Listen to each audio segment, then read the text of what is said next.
Hey, this is Mark Moore, aka Tuxedo Mark, at various places on the internet. It's 1:18 p.m. according to a computer clock on Wednesday, July 23rd, 2014. And before I start anything, I just want to note that Michu is sleeping on the floor behind me. You can see him next to a little rug. Yeah, it's cute. It's hot outside, it really is. We got the air conditioner going on in there, in the house, but out here, nah. Anyway, here are my thoughts on episode 2 of Pretty Guardian Sailor Moon Crystal. Now, as with the previous episode, I reread Act 2 of the manga right before watching the episode so I can kind of compare them. And once again, it follows the storyline of the manga very closely, like 90-something% accurate to the manga. A few things I'll note that are different. For one thing, there was this one scene, like right when Usagi comes to Ami in the library, I believe, or the research center, and to ask her if she wants to hang out. Usagi's wearing this really casual outfit, like shorts and stuff like that. That's not in the episode. They changed the scene's there. It's just that she's still wearing her normal schoolgirl outfit, which I guess that makes sense. They're supposed to be at their school, right? Anyway, unless that outfit was meant to be like Usagi's gym clothes or something. Anyway, what else? Oh, in the episode, okay, in the manga,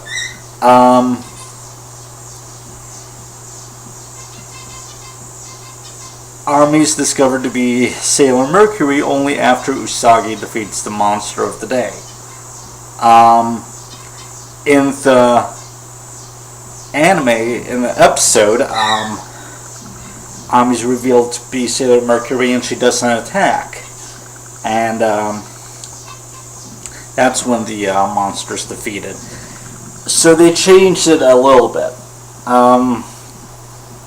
Also, there's a brand new like coda scene where they're walking along the street and Ami wants to go over to Usagi's place and have a meeting because there's so many questions that she wants to ask her. So,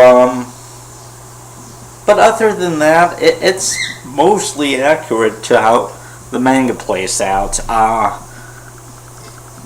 The computer disc, the hypnotic computer disc thing, it was originally a 3.5-inch floppy in the manga.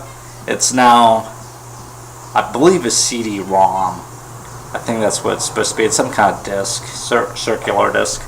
Now, that change is actually, that comes from the updated version of the manga that came out in Japan in the early 2000s, around the time that the live-action series was playing. They updated the tech in the manga, basically. So that's reflected in this new anime series. Now, last week there was, not last week. It's every 2 weeks. Okay, 2 weeks ago when the first episode premiered, there was some confusion over whether it was occurring in the early 90s, maybe, or today. Episode 2 seemed to address that because the most blatantly obvious thing missing are the smartphones. Okay, but Usagi's laptop, she uses a laptop in the manga, but it doesn't really go into detail.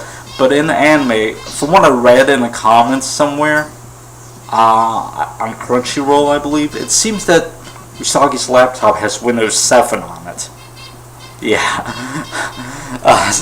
This one commenter says probably the most modernly technological, up to date in terms of its portrayal of technology in an anime. So yeah, so it is occurring, around 2014. And if Fusaki's 14, it means she was born in I don't know what her date of birth is, but 1999 or even 2000 probably. Wow. Yeah.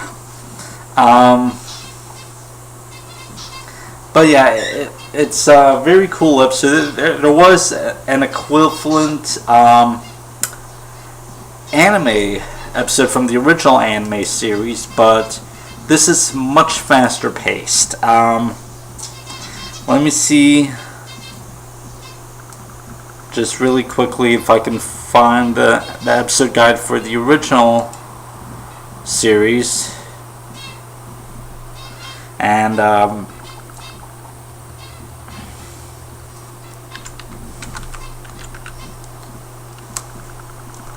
And see where the equivalent episode fell in the original series.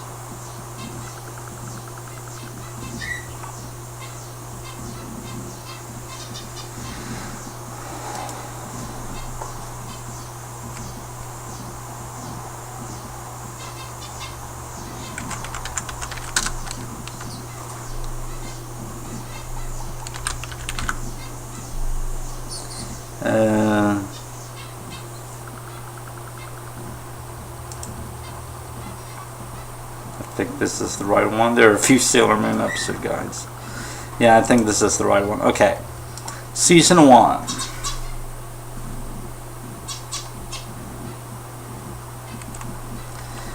The first episode, which was based on Act 1 of the manga, originally aired on March 7, 1992.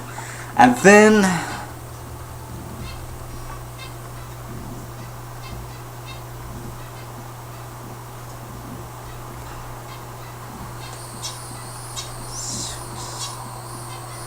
there were 6 filler episodes, and then episode 8, which aired on May 2nd, 1992. That was the one that finally introduced Ami.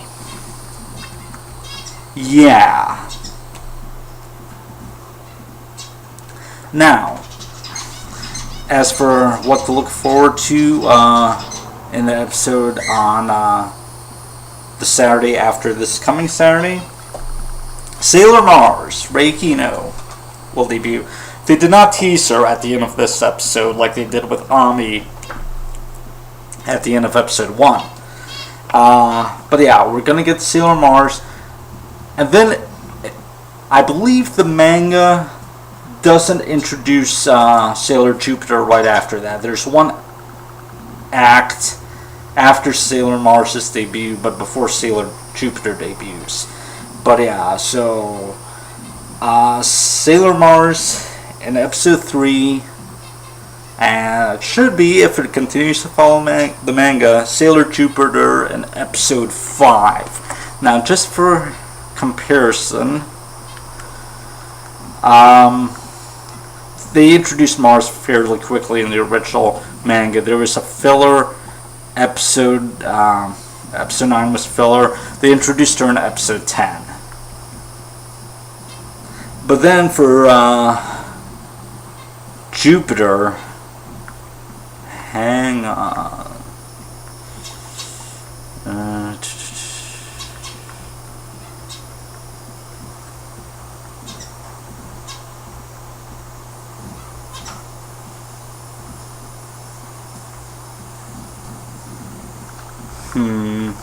Wow.